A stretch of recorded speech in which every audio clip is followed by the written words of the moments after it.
The central symbol of Christianity is not the manger, it's not the loaves and fishes, it's not a chalice, and it's not even the empty tomb.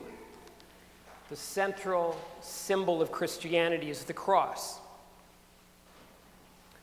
That fact is offensive and a stumbling block to many.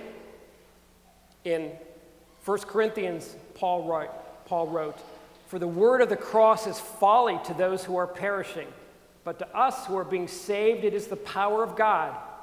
For Jews demand signs and Greeks seek wisdom, but we preach Christ crucified, a stumbling block to Jews and folly to Gentiles.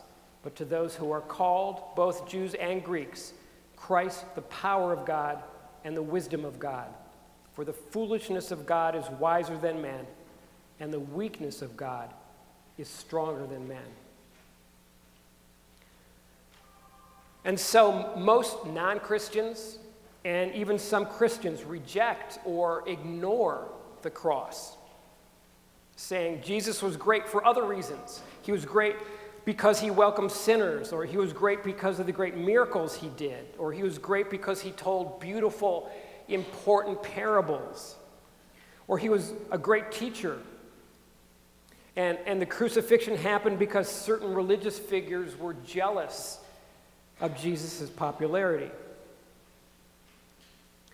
But that reasoning ignores the real problem, which is us. Human nature, our fallen human nature, is the real problem. Our brokenness, our weakness, our vulnerability to sin. All of the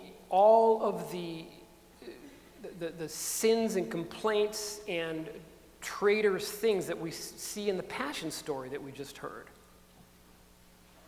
And that is why the cross is so important. The reading from Isaiah today is very powerful and helps us to understand the necessity of the cross. Isaiah wrote, "Surely he has borne our griefs and carried our sorrows. Yet we esteemed him stricken, smitten by God, and afflicted. He was wounded for our transgressions. He was bruised for our iniquities. Upon him was the chastisement that made us whole, and by his stripes we are healed. All we, like sheep, have gone astray. We have turned each to his own way, and the Lord has laid on him the iniquity of us all." That prophetic passage hung out there in scripture space, you might say, for 7 centuries, with people speculating, who is it referring to? Who is this servant?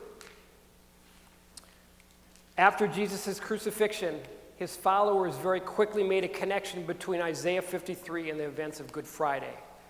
And boom, it was all clear. All we like sheep have gone astray. We have each turned, each one of us, to his own way. That's an important fact of human nature. We want to do it our way.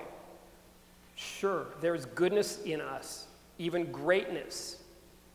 But as good as we are, many times, when push comes to shove, we can be self-centered, self-absorbed, and proud. And in our thinking, me comes first.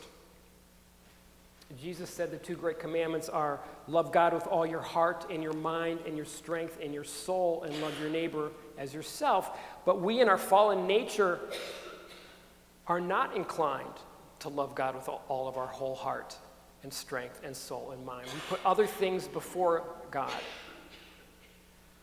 We're inclined to serve our own interests and to reject God's claim over our lives. So that's the problem from a biblical point of view. God is unspeakably holy, and we are carnal and fallen and self-absorbed. So how and where do the two meet?